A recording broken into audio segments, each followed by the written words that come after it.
មុននឹងចាប់ផ្ដើមសូមអ្នកទាំងអស់គ្នាជួយចុច like មួយរួចរាល់តោះចាប់ផ្ដើមទាំងអស់គ្នាបន្តពីវគ្គមុន Luffy បានចាត់ចែងឲ្យគ្នាគាត់ទាំងអស់ទៅតាម Nami ចំណែកគាត់នៅដោះស្រាយជាមួយនឹងមនុស្សកពើល្មើលគុណឈ្មោះ Don Crichton តែមុនចាប់ផ្ដើមធ្វើការ Luffy បានចរចាជាមួយនឹង Jefferson បើសិនជាគាត់ចាត់ការ Don Crick បានគឺរួចគ្នាបានន័យថាគាត់មិនបាច់ធ្វើការងារនៅនឹងដើម្បីសងបំណុលទៀតទេចំណែក Don Crick វិញគាត់ចង់វាយយកភោជនីយដ្ឋានបារ៉ាធីអេក្នុងគោលបំណងពីរទី1បើសិនជាពួកគេយកភោជនីយដ្ឋាននៅបានហើយចូលទៅក្នុងតំបន់ Grand Line អត់មាននរណាដឹងថាពួកគេជាចោរសមុទ្រទេអញ្ចឹងពួកគេអាចលួចវាយឈ្មោះស្ត្រូវរបស់ពួកគេបានទី2 Jeff ដែលជាម្ចាស់ភោជនីយដ្ឋាននឹងធ្លាប់ជាចោរសមុទ្រនៅក្នុងតំបន់ Grand Line យ៉ាងយូរហើយគាត់មានសភៅកំណត់ត្រាប្រចាំខ្លួនរបស់គាត់មួយដែលនិយាយអំពីរបៀបរស់នៅក្នុងតំបន់ Grand Line ហើយអាចមានព័ត៌មានទាក់ទងជាមួយនឹងកំណត់ One Piece ទៀតផងអញ្ចឹងហើយទើប Don Crick ចង់បានសភៅមួយនឹងបន្តមកកូនចៅកំពេចកំប៉ុករបស់ Don Crick បានសម្រាប់ជួលទៅតែត្រូវបាន Luffy វាយទម្លាក់ទឹកទាំងអស់ការប្រយុទ្ធនៅលើកនេះ Luffy បន្ថយណាស់ព្រោះគាត់អត់ចេះហែលទឹកទេបើសិនជាគាត់ធ្លាក់ទឹកគឺដឹងតែចាញ់ហើយចំណែកសានជីហើយនឹងចុងភៅផ្សេងទៀតក៏មិនមែនឈរអោបដៃមើលដែរពួកគេក៏បានតស៊ូប្រយុទ្ធជាមួយនឹងក្រុមចៅសមុទ្រដើម្បីការពារភោជនីយដ្ឋានរបស់ពួកគេនៅពេលនោះមានកូនចៅរបស់ Don Crick ម្នាក់ឈ្មោះ Pearl ស្លៀកពាក់ចម្លែកខ្លាំងណាស់បានបង្ហាញខ្លួន Pearl បានអួតសានជីថាតាំងពីដើមមកគ្មាននរណាវាយគាត់ត្រូវចិញ្ចៀមមិនតំណអីទេគ្រាន់តែនិយាយតន់ផុតពីមាត់ផងស្រាប់តែ Luffy ផ្លោងមកពីណាមិនដឹងទេបុកត្រូវក្បាលគាត់ពីក្រោយបណ្ដាលឲ្យគាត់ហូរឈាមច្រមុះវូហើយគ្រាន់តែឃើញឈាមភ្លាម Pearl បានបញ្ចេញអេរិយាបថដោយមនុស្សឈួតនៅពេលនោះ Don Crick ហើយនឹងកូនចៅរបស់គាត់ផ្សេងទៀតបានស្រែកលួង Pearl ឲ្យតិចចិត្តកុំឆេវឆាវប៉ុន្តែ Pearl មិនបានស្ដាប់តាមពួកគេទេក៏គោះខែរបស់គាត់ផាំងបង្កើតបានទៅជាភ្លើងដុតរបស់ហើយនៅមនុស្សជុំវិញខ្លួនរបស់គាត់ឲ្យឆេះសន្ធោសន្ធៅនៅពេលនោះសានជីមិនឲ្យ Pearl ធ្វើឲ្យតាមចិត្តបានអញ្ចឹងទេក៏លោតចូលទៅបដៅគាត់ពី3ជើង Don Crick ឃើញអញ្ចឹងក៏គប់ត្រេនដែកសម្ដៅមកសានជីតែ Luffy បានចូលទៅជួយទាន់នៅពេលនោះត្រេនដែករបស់ Don Crick បានផ្លោនទៅបុកបង្គោលទូកធ្វើឲ្យវាបាក់ធ្លាក់ទៅត្រូវក្បាលរបស់ Pearl បណ្ដាលឲ្យគាត់ស្លាប់បន្ទាប់មកស្រាប់តែ Gin ថោកទាបខ្លាំងណាស់បានលួចទៅវាយប្រហារ Zeff ពីក្រោយហើយចាប់គាត់ធ្វើជាចំណាត់ខ្មាំងពេលនឹងផងដែរស្រាប់តែ Pearl ដឹងខ្លួនទៅវិញហើយលោតទៅវាយសានជីមិនទំហឹងតាមពិតមកនោះសានជីអាចគេចបានតែគាត់អត់ហ៊ានគេចដោយសារតែខ្លាច Gin មាញ់សម្លាប់ Zeff បន្តមកសាច់រឿងបានកាត់ទៅមើលប្រវត្តិរបស់សានជីបន្តិចកាប់តូចមុនពេលសានជីជួបជាមួយ Zeff គាត់គឺជាជំនួយការចុងភៅនៅលើទូកដឹកអ្នកដំណើរមួយឈ្មោះ Orbit គាត់ចូលចិត្តអាការងារធ្វើម្ហូបនឹងខ្លាំងណាស់ហើយគាត់មានក្តីសុបិនមួយគឺគាត់ចង់ទៅនៅតំបន់មួយដែលគេហៅថា All Blue តំបន់នោះគឺជាតំបន់ពិសេសដែលសត្វសមុទ្រនៅគ្រប់ទិសទីបានទៅប្រជុំគ្នារស់នៅទីនោះហើយវាគឺជាប្រភពគ្រឿងផ្សំដ៏សម្បូរបែបដែលគាត់អាចយកមកធ្វើជាម្ហូបពិសេសបានប៉ុន្តែចុងភៅផ្សេងទៀតបានប្រាប់គាត់ថាអាតំបន់ All Blue នោះគ្រាន់តែជាពាក្យអាចារ្យមរាមទេក្នុងកំឡុងពេលដែលសានជីធ្វើការលើទូកនោះគាត់តែឃើញក្រុមចុងភៅយកម្ហូបដែលនៅសល់ពីភ្ញៀវមកញ៉ាំហើយគាត់មានអារម្មណ៍ថាមិនគួរញ៉ាំសោះគួរតែយករបស់ចោលប៉ុន្តែក្រុមចុងភៅបានប្រាប់គាត់ថាម្ហូបខ្លះនៅល្អមិនគួរណាស់ខ្ជះខ្ជាយនោះទេនៅពេលនោះស្រាប់តែមនុស្សនៅលើទូកចាប់ផ្ដើមផ្អើលជូរឆោដោយសារតែមានទូកចោលសមុទ្រមកអែបទូករបស់ពួកគេចោលសមុទ្រមួយក្រុមនោះគឺជាក្រុមរបស់ Zeff ដែលទុំធួដំណើរមកពីតំបន់ Grand Line ហើយគោលបំណងរបស់ក្រុមគាត់នៅពេលនោះគឺឆក់ប្លន់ទ្រព្យសម្បត្តិរបស់អ្នកដំណើរនៅពេលនោះសានជីក្លាហានណាស់ហ៊ានប្រឈមមុខជាមួយនឹងចោលសមុទ្រទោះបីជា Zeff តតគាត់មកជើងឡើងប៉ាងក៏គាត់ព្យាយាមវាមកខាំជើង Zeff វិញដែរសានជីបាននិយាយថាតារាណាគាត់មិនទាន់រកតំបន់ឈ្មោះ All Blue ឃើញទេគឺគាត់មិនព្រមស្លាប់ជាដាច់ខាតដល់ពេលអញ្ចឹងទៅសែមានការចាប់អារម្មណ៍ជាមួយនឹងសានជីយ៉ាងខ្លាំងចៃដល់ពេលនោះស្រាប់តែកើតមានព្យុះយ៉ាងធំមកបោកទូករបស់ពួកគេបណ្ដាសានជីធ្លាក់ចូលក្នុងទឹកសមុទ្រឃើញអញ្ចឹងសែក៏បញ្ញាប់តាមទៅជួយគាត់ហើយក្រោយនឹងសែលោតចូលទឹកផុតបន្តិចទូករបស់ពួកគេទាំងពីរត្រូវបានរលកយក្សវាយបន្លិចទាំងអស់នៅពេលនោះជើងរបស់សែម្ខាងត្រូវបានគៀបជាប់ជាមួយនឹងកំណរបាក់បែករបស់ទូកហើយដើម្បីអាចជួយសានជីបានសែសុកចិត្តលះបង់ជើងរបស់គាត់ម្ខាង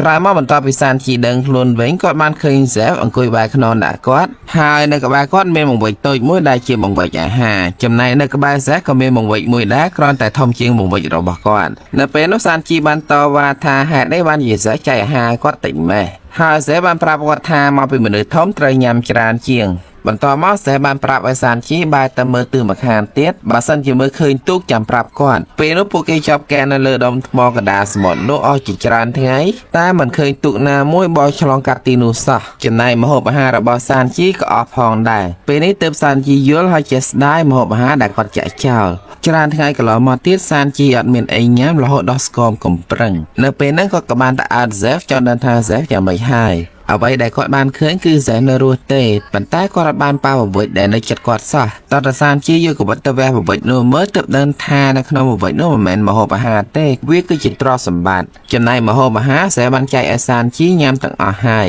នៅពេលនោះសានជីទំដឹងថាហ្សេហ្វបានលះបង់ជើងដើម្បីជួយជីវិតគាត់ហើយគាត់ក៏បានសួរហ្សេហ្វថាហេតុអីបានជួយគាត់អញ្ចឹងពេលនោះហ្សេហ្វបានឆ្លើយថាមកពីសានជីនោះមានក្តីសម័យចង់រកតំបន់អលបលូដោយគាត់ដែរហើយគាត់ក៏បានដឹងទៀតថាអាកន្លែងអលបលូហ្នឹងគឺនៅក្នុងតំបន់ Greenland បន្តមកនៅពេលដែលសេះខ្សោយខ្លាំងចិត្តផកដង្ហើមគាត់បានប្រាប់សានជីថាក្តីប្រាថ្នាចុងក្រោយរបស់គាត់គឺបើកភោជនីយដ្ឋានមួយនៅកណ្ដាលសមុទ្រពេលនោះសំណាងខ្លាំងណាស់ដែលមានទូកមួយបោះឆ្លងកាត់ទីនោះជួយឲ្យពួកគេមានជីវិតរស់នៅដល់សប្តាហ៍ថ្ងៃត្រឡប់មកមើលពេលបច្ចុប្បន្នវិញសានជីបានខំប្រងើបឈរដើម្បីបន្តប្រយុទ្ធបន្តទៀតនៅពេលនោះដនគ្រីកបានបញ្ជាឲ្យហ្គីនបាញ់សម្លាប់សេះចោលប៉ុន្តែដល់ពេលមែនតែនទៅហ្គីនអត់បាញ់ទេដោយសារតែគាត់នៅចេះដឹងគុណគេជាងដនគ្រីកហេតុការបន្តទៀតផលបានសម្រុកចូលទៅវាយប្រហារពួកគេតែបែរជាត្រូវបានហ្គីនដែលជាគ្នារបស់គាត់វាយបកទៅកាន់គាត់វិញហ្គីនធ្វើអញ្ចឹងគឺដោយសារតែចង់ចរចាដោយសន្តិវិធីជាមួយនឹងសានជីព្រោះគាត់ក៏អត់ចង់សម្លាប់សានជីដែរប៉ុន្តែការចរចាត្រូវបរាជ័យព្រោះវាយងាប់ក៏សានជីត្រូវតែការពីភោជនីយដ្ឋានរបស់សេហ្វឲ្យបានដែរ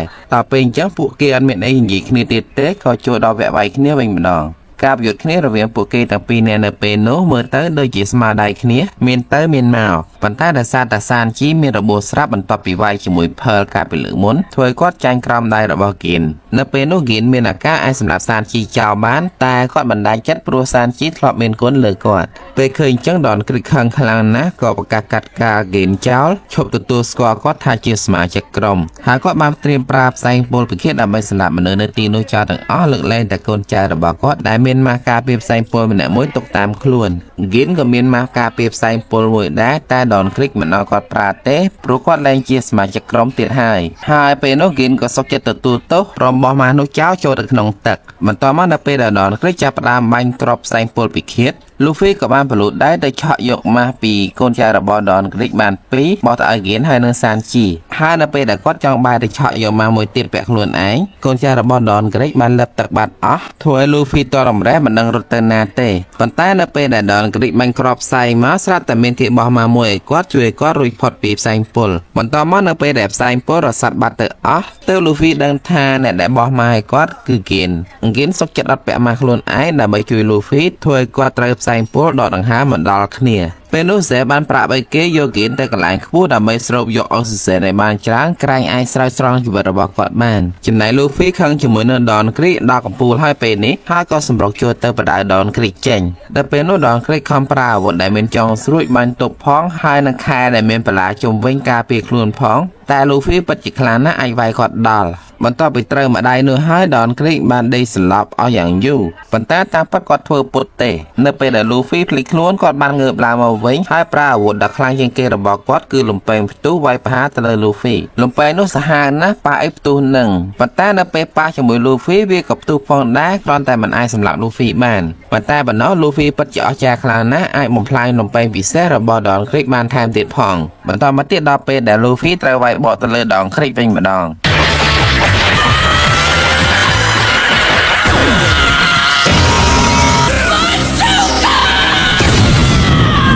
ពេលនោះលូហ្វីបានប្រើក្បាច់អង្កាមបើស៊ូកាពីរដងទើបអាចកំទេចអាវក្រោះរបស់ដងគ្រីកបានប៉ុន្តែទោះបីជាអស់អាវក្រោះក៏ដោយក៏ដងគ្រីកមិនទាន់អស់ក្បាច់ដែរគាត់បានបាញ់សម្ដែងដៃទៅចាប់លូហ្វីជាប់ហើយចង់ទាញទម្លាក់ទឹកសមុទ្រដើម្បីទប់ទល់លូហ្វីបានប្រើក្បាច់ Giant Hammer ទៅគៀកក្បាលរបស់ដងគ្រីកបោកទៅនឹងដី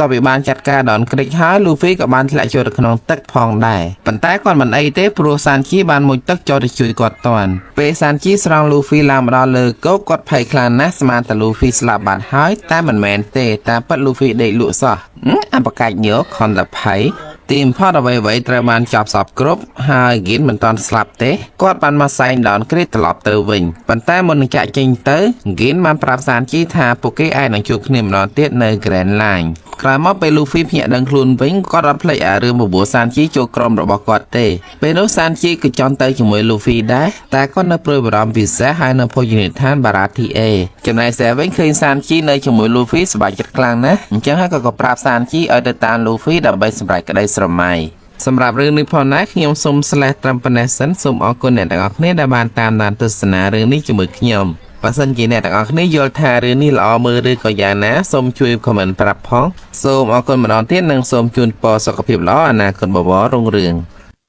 ងជំរាបសួរអ្នកទាំងអស់គ្នាពេលនេះយើងមកតាមដានរឿង One Piece បន្តទៀតមុននឹងចាប់ផ្ដើមសូមអ្នកទាំងអស់គ្នាជួយចុច like មួយរួចរាល់ហើយតចាប់ផ្ដើមទាំងអស់គ្នាសាច់រឿងនេះចាប់ផ្ដើមជាមួយណាមីដែលពេលនេះនាងកំពុងតែធ្វើដំណើរទៅកាន់ភូមិកំណើតរបស់នាងឈ្មោះភូមិ Kokoyashi បន្ទាប់មកនៅពេលដែលនាងដើរទៅដល់ខ្លោងទ្វារផ្ទះធំមួយស្រាប់តែមានក្មេងប្រុសម្នាក់ស្រែកផងយំផងកាន់ដាវមួយរត់សម្ដៅមកផ្ទះនោះផងដែរក្មេងប្រុសនោះនិយាយថាគាត់មកសងសឹកជាមួយនឹងម្ចាស់ផ្ទះនោះឈ្មោះអាឡង់ដែលបានសម្លាប់ប៉ារបស់គាត់ពេលនោះណាមីអត់មាននិយាយទេក៏ទិញដំបង3កណាត់ដែលនាងលាក់នៅកន្លែងពិសេសបណ្ដាក្មេងប្រុសនោះចេញហើយបានបោះលុយមកបាច់ទៅឲ្យគាត់ព្រួយដេញគាត់ត្រឡប់ទៅផ្ទះវិញបន្ទាប់មកនាងបានដើរចូលទៅក្នុងផ្ទះនោះហើយបានជួបជាមួយនឹងមនុស្ស4នាក់ដែលរាក់ទាក់ជាមួយនាងខ្លាំងណាស់ហាក់បីដូចជាពួកគេធ្វើការនៅក្នុងក្រុមតែមួយនៅពេលនោះម្នាក់មេគេដែលមានឈ្មោះថាអាឡង់បានប្រកាសឲ្យគេរៀបចំពិធីជប់លៀងដើម្បីអបអរសាទរណាមីដែលត្រឡប់មកវិញបន្ទាប់មកសាច់រឿងបានកាត់ទៅមើលអូសបដែលគាត់បានរកឃើញទូកគូអ៊ីមេរីហើយទូកនោះចតនៅមិនឆ្ងាយពីផ្ទះរបស់អាឡង់ទេសូរ៉ូអត់ដឹងទេថាណាមីមកផ្ទះនឹងធ្វើអីទេតែគាត់ចង់បបួលអូសបនឹងចននេះសម្រាប់ចូលទៅនៅពេលនោះអូសបហើយនឹងចននេះបានយកញញោវាយសូរ៉ូពីក្រោយឲ្យស្លាប់រួចចាប់គាត់ចោលនៅកណ្ដាលទូកកុំឲ្យគាត់ធ្វើប្រទេសផ្ដាស់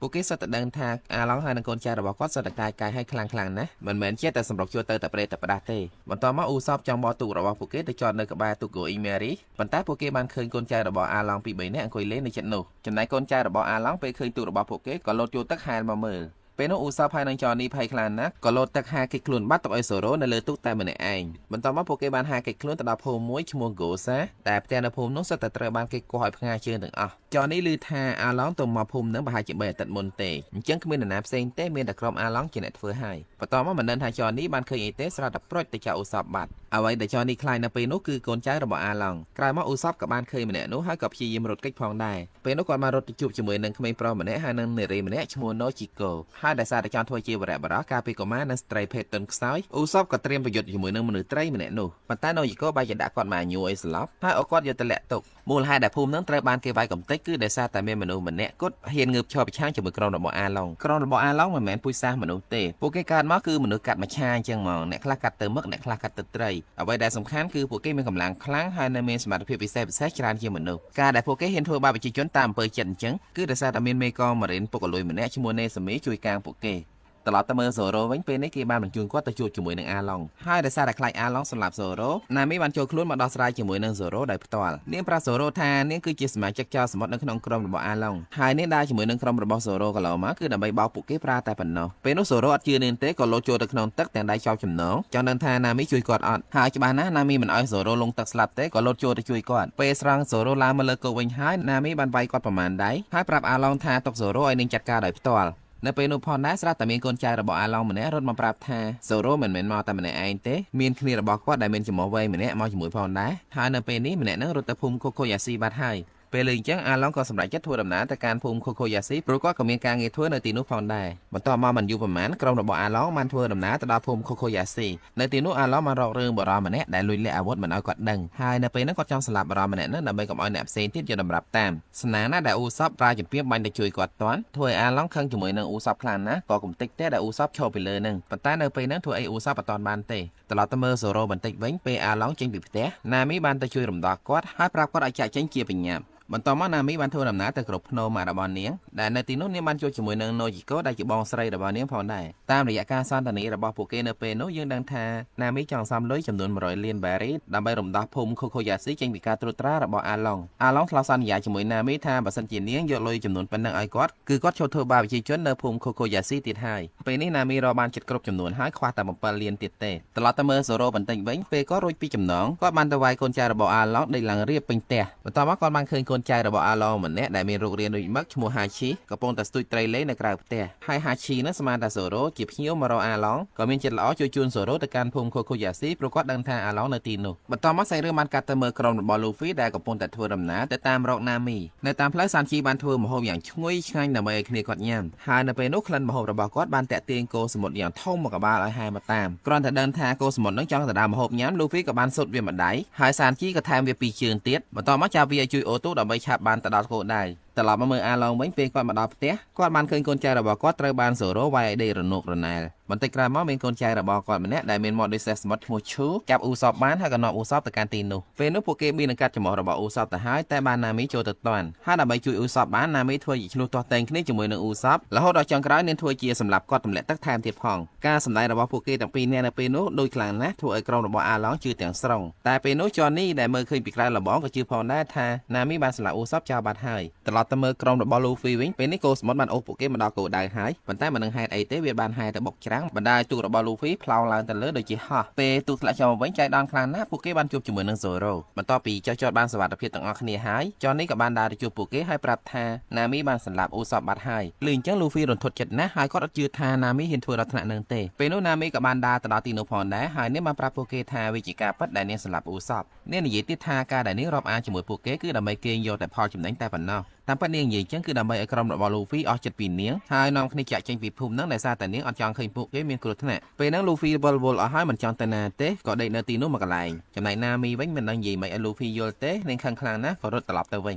ក្នុងពេលជាមួយគ្នាមានហេតុការណ៍មួយបានកើតឡើងដែលនៅក្នុងនោះមានកងម៉ារីនមួយក្រុមផ្សេងទៀតបានធ្វើដំណើរមកចាត់ការក្រុមរបស់អាឡុងចោលដោយសារតែពួកគេបានទទួលពាក្យបណ្ដឹងពីអ្នកភូមិកូសាចាប់ដើមឡើយពួកគេបានបាញ់កំភ្លើងធំចូលទៅក្នុងផ្ទះរបស់អាឡុងតែអាឡុងពិតជាសាហាវណាស់បានប្រើថ្មីរបស់គាត់ខាងកំទេចក្រកំភ្លើងធំនោះចោលបន្ទាប់មកកូនចៅរបស់អាឡុងឈ្មោះឈូបានឡើងទៅលើទូករបស់កងម៉ារីនហើយប្រើទឹកមាត់បាញ់មេបញ្ជាការរបស់ពួកគេឲ្យរបួសក្នុងពេលជាមួយគ្នាមានកូនចៅរបស់អាឡុងម្នាក់ទៀតឈ្មោះហាឈីបានទៅរំកិលផ្កាថ្មនៅក្រោមទឹកបង្កើតបានទៅជាទឹកគួចយកទូករបស់កងម៉ារីនទៅបាត់អ្នកភូមិខូខូយ៉ាស៊ីទាំងអស់ដែលឈរមើលហេតុការណ៍នោះពិតជាអស់សង្ឃឹមខ្លាំងណាស់ព្រោះគ្មាននរណាអាចមកជួយពួកគេបានទេត្រឡប់ទៅមើលអ៊ូសាបវិញពេលនេះគាត់បានទៅជួបជាមួយនឹងក្រុមរបស់លូហ្វីហើយគាត់បានរៀបរាប់ដំណើររឿងគ្រប់យ៉ាងប្រាប់ពួកគេបន្ទាប់ពីដឹងរឿងអស់ហើយពួកគេបានពិភាក្សាគ្នាដើម្បីរកវិធីជួយណាមីប៉ុន្តែពិបាកខ្លាំងណាស់ព្រោះណាមីអត់ចង់ឲ្យពួកគេលូកដៃចូលទេពេលនោះផងដែរស្រាប់តែណូយីកូបងស្រីរបស់ណាមីបានទៅដល់ហើយនឹងចង់ប្រាប់រឿងរ៉ាវទាក់ទងនឹងប្រវត្តិរបស់ណាមីឲ្យពួកគេដឹងប៉ុន្តែចម្លែកខ្លាំងណាស់លូហ្វីអត់ចង់ដឹងពីប្រវត្តិរបស់ណាមីទេក៏ដើរចេញពីកន្លែងនោះប្រាប់ថាគាត់ទៅដើរលេងបន្ទាប់មកណូជីកូបានដំណើរប្រាប់ថាកាលពីតូចនាងហើយណាមីសុទ្ធតែជាក្មេងកំព្រាដូចគ្នាហើយពួកគេត្រូវបានម៉ាក់ចិញ្ចឹមម្នាក់ឈ្មោះបេឡាមៀយកទៅចិញ្ចឹមជីវភាពរស់នៅរបស់ពួកគេមិនសូវជាធូរធារប្រហែលទេរកបានត្រឹមមកគ្រប់ចាយតែប៉ុណ្ណោះមានថ្ងៃមួយនៅពេលដែលណាមីហើយណូជីកូទៅលេងនៅផ្សារស្រាប់តែក្រុមចៅសមុទ្រអាឡុងបានទៅដល់ហើយទាមទារឲ្យអ្នកភូមិបង់លុយឲ្យពួកគេជារៀងរាល់ខែបើមិនចង់ឲ្យពួកគេសម្លាប់តម្លៃដែលពួកគេទាមទារគឺមនុស្សធំត្រូវបង់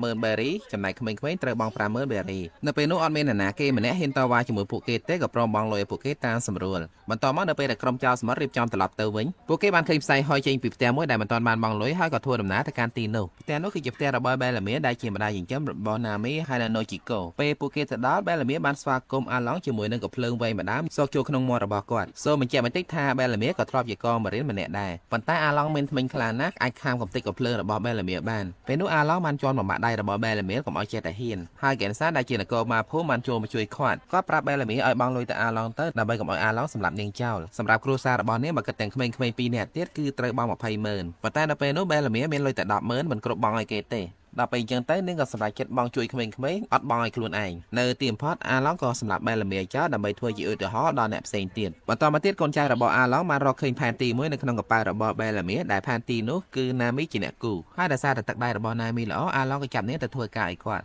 នៅពេលនោះដែរកេនសាដែលជានគរបាលភូមិក៏ព្យាយាមឃាត់តែត្រូវបានក្រុមរបស់អាឡុងកាប់ឲ្យរបួសជាច្រើនកន្លែងតាមពិតអ្នកភូមិនឹងមិនមែនសិតតែកំសាកទេនៅថ្ងៃនោះពួកគេក៏បានព្យាយាមប្រយុទ្ធជាមួយនឹងក្រុមចៅសមុទ្រដែរតែបានត្រឹមតែឲ្យក្រុមចៅសមុទ្រកាប់ឲ្យរបួសពេញខ្លួនតែ ប៉ុណ្ណោះពីវិថ្ងៃក្រោយមកអ្នកភូមិបានប្រមូលគ្នាចង់ទៅជួយរំដោះណាមីមកវិញប៉ុន្តែណាមីបានមកជួបពួកគេហើយប្រាប់ថាមិនបាច់ទេព្រោះនាងព្រមធ្វើការជាមួយនឹងក្រុមចៅសមុទ្រហើយដើម្បីបានលុយចាយតាមពិតទៅណាមីមិនចង់ឲ្យពួកគេមានគ្រោះថ្នាក់ដោយសារនាងចាប់ពីពេលនឹងមកណាមីបានចាប់ផ្ដើមចេញទៅលួចលុយរបស់ចៅសមុទ្រយកទៅកប់ទុកនៅកន្លែងសម្ងាត់មួយព្រោះអាឡុងបានសន្យាជាមួយនាងថាបើសិនជានាងរកលុយបាន100លានយកទៅឲ្យគាត់នឹងដោះលែងភូមិខូខូយ៉ាស៊ីឲ្យមានសេរីភាពពេលនេះយើងត្រឡប់មកមើលពេលបច្ចុប្បន្នវិញឥឡូវហ្នឹងណាមីខ្វះតែ7លានទៀតគ្រប់ចំនួន100លានហើយប៉ុន្តែថ្ងៃមួយកងម៉ារីនមកក្រុមដឹកនាំដោយនេសូមីដែលជាមន្ត្រីពុកអលួយបានទៅជួបនាងឲ្យទាមទាររឹបអូសទ្រព្យសម្បត្តិដែលនាងលួចពីចោរទាំងអស់ដាក់ចូលជាសម្បត្តិរដ្ឋពេលនោះគាត់ដឹងថាណាមីមានលុយចំនួនប្រមាណទៀតធ្វើឲ្យណាមីដឹងថាកងម៉ារីនហ្នឹងសុំកលុំគ្នាជាមួយនឹងអាឡុងបន្ទាប់មកមិនយូរប្រមាណកងម៉ារីនបានរកឃើញលុយរបស់ណាមីពេលនោះណាមីមិនសុខចិត្តទេក៏សម្រុកចូលទៅ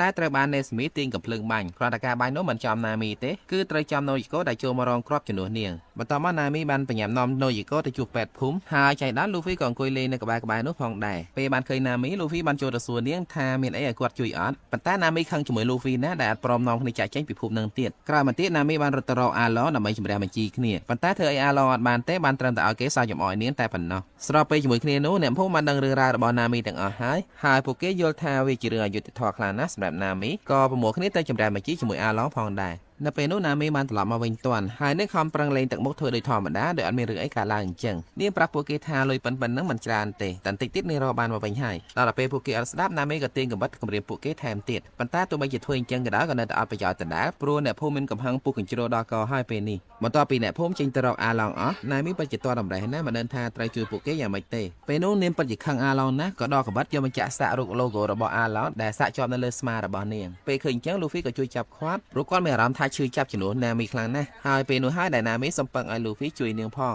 ពេលបានភ្លើងខៀវពីណាមីអញ្ចឹងហើយលូហ្វីអត់មានរីរែកទេព្រោះគាត់ចង់ជួយនាងយូរហើយតែនាងមិនឲ្យជួយបន្តមកលូហ្វីបាននាំគ្នាទៅជំរាបបញ្ជីជាមួយនឹងអាឡុងដល់ផ្ទះសម្រាប់រឿងនេះផងដែរខ្ញុំសូមស្លេះត្រឹមប៉ុណ្ណេះសិនសូមអរគុណអ្នកទាំងអស់គ្នាដែលបានតាមដានទស្សនារឿងនេះជាមួយខ្ញុំបើសិនជាអ្នកទាំងអស់គ្នាយល់ថារឿងនេះល្អមើលឬក៏យ៉ាងណាសូមជួយខមមិនប្រាប់ផងសូមអរគុណម្ដងទៀតនិងសូមជូនពរសុខភាពល្អអនាគតបបររុងរឿង